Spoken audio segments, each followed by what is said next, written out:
Enantiodromia é uma palavra difícil, eu sei, mas o conceito é quase poético de tão cruel.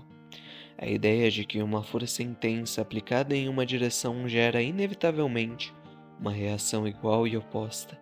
O pêndulo sempre volta e ele volta com fome. Minha vida sempre foi algo relativamente simples. Ou pelo menos eu tentava me convencer disso enquanto limpava os destroços de papéis que eu nunca assinei. Imagino que vocês já tenham ouvido falar dele, o super-herói, Dante. Ultimamente o rosto dele está em todos os jornais, ocupando cada centímetro de propaganda em Alighieri, como se fosse um deus vindo do fogo. Mas vocês acreditariam se eu dissesse que eu conheci pessoalmente?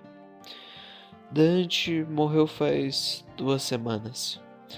A versão oficial é que ele foi derrotado por um supervilão, um sujeito que apelidaram de O Neutro. Há quem diga que ele vai retornar, que algo ou alguma coisa vai trazer ele de volta. Mas eu acho improvável. Eu prefiro acreditar que não. O que me assusta não é o luto coletivo ou o vazio que ele deixou nas ruas. O que me assusta é o que eu sinto aqui por dentro. Porque mais do que desespero pela morte dele, mais do que medo do que vem a seguir, eu sinto um alívio. Finalmente, meu subconsciente me diz, o pêndulo parou de subir. Quando Beatrice, a esposa dele, morreu e toda aquela verdade cuidadosamente escondida foi revelada, eu pude sentir, eu pude lembrar, eu finalmente pude lembrar quem eu sou. Os últimos 7 anos eu fui uma sombra. Vivi sob a identidade de Anderson Jonas, um nome oco, uma etiqueta social em um frasco vazio. Mas, subitamente, nas últimas 4 semanas, o que eu achava que era real começou a falhar. Eu tive sonhos, imagens que não deveriam estar lá. Eu vi alguém, um vulto com uma capa vermelha, um uniforme azul que parecia queimar através dos meus olhos. Ele me avisava, quase como um sussurro vindo de um outro mundo, que o momento da libertação estava perto. Ele me prometeu que eu recuperaria minha identidade, que o silêncio que havia sido imposto nas minhas memórias estava esperando. E, bem, isso de fato aconteceu. A névoa finalmente baixou. Quem eu chamava de Anderson desapareceu. Agora eu sei. Meu nome é Elias Moura. Eu era um operador de drones em Alighieri, naquela cidade que ele mesmo havia construído. Meu trabalho era frio, fazer cálculos, medições de terrenos, preparar o solo para as próximas construções monumentais que pudessem vir a surgir. Mas as coisas mudaram. Foi quando eu vi um antigo colega meu através das lentes do sensor térmico. Acho que o nome dele era Marcos. Eu não consigo me lembrar com precisão agora e peço desculpas por isso. Minhas memórias ainda parecem arquivos corrompidos que não terminaram de baixar por completo.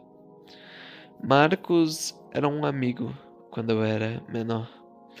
Deixamos de nos falar quando a adolescência chegou e, bem, ele começou a ter problemas com drogas. Inevitavelmente, ele acabou caindo na armadilha dos empréstimos. Naquela cidade não existe rede de proteção. Por isso, não foi uma surpresa ver que os meus drones acabaram registrando ele sendo preso. Se você acha que os juros pagos pelos bancos aqui no Brasil são absurdos, é porque você nunca viu os em Alighieri. Lá, a matemática é usada como uma ferramenta de cerco. Muitas pessoas inocentes acabam entrando nos sistemas, seduzidas pela promessa de uma utopia sem as amarras estatais. Mas o que esquecem de dizer é que lá tudo é regido pelo contrato, e o contrato é implacável. Não existe um juiz para apelar por abusividade ou, de fato, alguma autoridade religiosa verdadeira. Existem muitos poucos padres dentro de Alighieri. Não há o que fazer a partir do ponto em que os juros quadruplicam a sua dívida em questão de meses. Não existe renegociação, não existe perdão. Existe apenas a aceitação, já que, bem, foi você que escolheu por isso quando assinou esse contrato, não foi?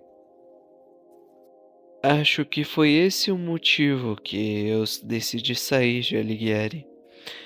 Eu ainda consigo ouvir a voz do meu colega, carregado daquela certeza mecânica, me dizendo: Você assinou o contrato ao permanecer aqui após os 18 anos, Elias. A dívida é uma violação de propriedade, a cobrança é apenas justiça. E veja bem, eu não quero defender caloteiros. Não estou aqui para pregar o caos ou o roubo. Mas existe uma diferença entre justiça e canibalismo. Em Alighieri, os matemáticos e contadores são realmente bons no que fazem. Eles são artistas na arte da expropriação. Eles sabem exatamente como usar os números para cercar cada saída, até que não sobre nada, absolutamente nada.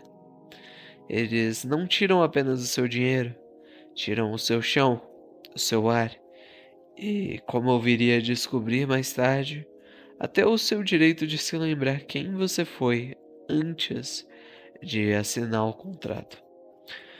Com o risco constante do endereço IP acabar vazando, viver em Alighieri é como viver em uma gaiola. A internet era rigidamente regulada. Era algo como a China. Havia um firewall que impedia qualquer interação real com o mundo lá fora. Não havia nada que Dante não pudesse ver. Mas, mesmo dentro daquele lugar, eu consegui encontrar uma fresta. Eu entrei em contato com um grupo. Eles se chamavam os Invisíveis. Eram fantasmas nesse sistema. Pessoas que conseguiam cruzar as fronteiras e levar outros consigo. Mas eu ainda era ingênuo. Eu quis manter alguma legalidade. Uma última esperança de que a justiça não fosse apenas algo relativo aos indivíduos. Eu fui me consultar com um daqueles juízes. Eu nasci em Alighieri, eu argumentei com a voz trêmula. Não podem me forçar a esquecer a minha vida, sendo que eu não escolhi nascer aqui. A resposta dele veio sem um pingo de hesitação, seca como um carimbo em um papel do Estado. Sua permanência e o consumo de oxigênio e o serviço da cidade nos últimos anos constituem um consentimento tácito. Elias. O apagamento da memória é uma cláusula de segurança da propriedade intelectual. As suas lembranças da infraestrutura de Alighieri não são suas, elas pertencem aos acionistas. Isso é um absurdo. As palavras saíram entre dentes. Meus punhos cerraram sozinhos e eu quase soquei naquele exato momento. Mas o controle era a única coisa que me restava. Se eu encostasse um dedo nele, eu quebraria a cláusula de não agressão. e eu pararia na cadeia antes mesmo de tentar escapar daquela maldita cidade. Eu estava sozinho. Tentei avisar meu pai e minha mãe naquela mesma noite. Tentei fazê-los enxergar que o que eu havia visto através da lente dos meus drones era simplesmente uma espécie de escravidão. Mas eles não quiseram embarcar na minha loucura. Pior do que isso, me desencorajaram.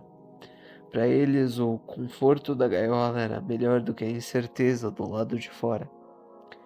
Aquela noite eu percebi que, para salvar a minha mente, eu teria que deixar para trás as únicas pessoas que eu ainda amava. Sabe, não existem muitas mulheres em Alighieri, e eu também não fui alguém de ter muitos amigos. Eu arrumei o pouco que me restava, o que cabe em uma mochila quando você está prestes a perder a própria alma. Fui ao encontro dos invisíveis, sentindo o peso de cada câmera de vigilância nas minhas costas. Lá eu a encontrei, Laura Spencer. Ela tinha o olhar de quem já havia visto o lado de fora e nunca mais conseguiu se ajustar ao brilho artificial de Alighieri. Ela não perdeu tempo com apresentações formais ou promessas vazias. Apenas aproximou e sussurrou que havia um túnel, um caminho escondido através dos descartes de lixo.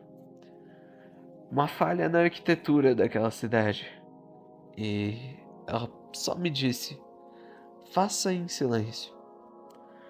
A sua voz era mais cortante que o vento e o tom que ela falava tudo aquilo trazia certo pavor. É um momento em que a realidade pareceu se estilhaçar para mim. O que eu vi em seguida foi simplesmente uma luz azul, intensa, rasgando o céu e iluminando aquele túnel. Depois vieram os gritos. Eram gritos que não pareciam humanos, sons de desespero de cada um deles, ecoando nas paredes de concreto, como se a própria cidade estivesse gritando. Eu fechei os olhos com força, esperando o fim, mas quando abri os meus olhos, o cenário era outro. À minha frente estava Dante. Ele estava sem a máscara, sem a aura de poder. Beatriz me olhava com uma calma que era mais aterrorizante do que qualquer grito. Ela não parecia sentir o peso do que estava prestes a fazer. Com a voz pausada, como quem explica uma cláusula óbvia de um contrato, ela começou: Você ainda não entendeu, Elias? Aqui a liberdade individual é apenas uma variável, e em qualquer equação de sucesso, ela é subordinada à segurança do capital da cidade. Alighieri não é a Liberlândia, é um ativo que você concordou em viver. Eu tentei recuar, mas a lógica dela me cercava. Ela continuou, gesticulando para a sala de edição de memória. O princípio da não agressão protege a propriedade, e a maior propriedade que possuímos é o segredo deste lugar. Se você sai levando o que viu, você está roubando nossa propriedade intelectual. Para nós, a integridade da sua mente é um preço irrelevante comparado à felicidade dessas várias pessoas. Eu olhei para Dante, que permanecia ali, despojado de sua glória, com um olhar que parecia me atravessar com o tempo. Naquele instante, eu jurava que podia ver nele algo como um romano, um fariseu. Eu perguntei: por quê? A pergunta escapou da minha garganta, rouca e desesperada. Para acabar com a imaginação das pessoas, Elias. Ele respondeu. e sua voz soou como o fechar de um túmulo. A imaginação é a semente do caos. Quem imagina, deseja. Quem deseja, questiona. E quem questiona, quebra contratos. Alighieri é a solução definitiva. Um mundo onde você não precisa imaginar, porque nós já fornecemos tudo. E o que não fornecemos, nós garantimos que você esqueça que um dia quis.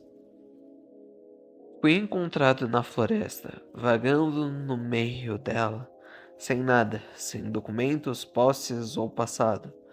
Eu não lembrava quem eu era, o que eu tinha ou por que as minhas mãos tremiam tanto quanto o sol quando eu via o dia terminar. Durante anos eu fui um fantasma habitando o corpo de Anderson Jonas. Passei por dezenas de psicólogos. Eles usavam termos bonitos, amnésia dissociativa, trauma pós-combate, psicose reativa, mas nenhum deles, com todas as suas teorias, conseguiu preencher o buraco que havia no lugar da minha história. Eu nunca havia conseguido entender o que tinha acontecido, até 2 semanas atrás. 2 semanas antes do Dante morrer, eu estava mexendo em umas caixas velhas no sótão. Entre os jornais amarelados e tralhas esquecidas por moradores antigos, eu encontrei um quadrinho. Action Comics, número 554. Na capa, aquela figura que eu via nos meus sonhos. O uniforme azul, a capa vermelha. Um símbolo de um mundo onde a justiça não é um contrato e a liberdade não tem preço de mercado. No momento em que meus dedos tocaram aquele papel gasto, a barreira de Alighieri ruiu. O segredo de propriedade intelectual que Beatriz tentou apagar foi derrotado por uma história de 10 centavos. Eu sei que parece ridículo. Eu sei que soa engraçado dizer em voz alta. Mas eu acredito piamente que o Superman me impediu de desaparecer. Dante queria matar a imaginação das pessoas para nos controlar, mas ele esqueceu que algumas ideias são indestrutíveis.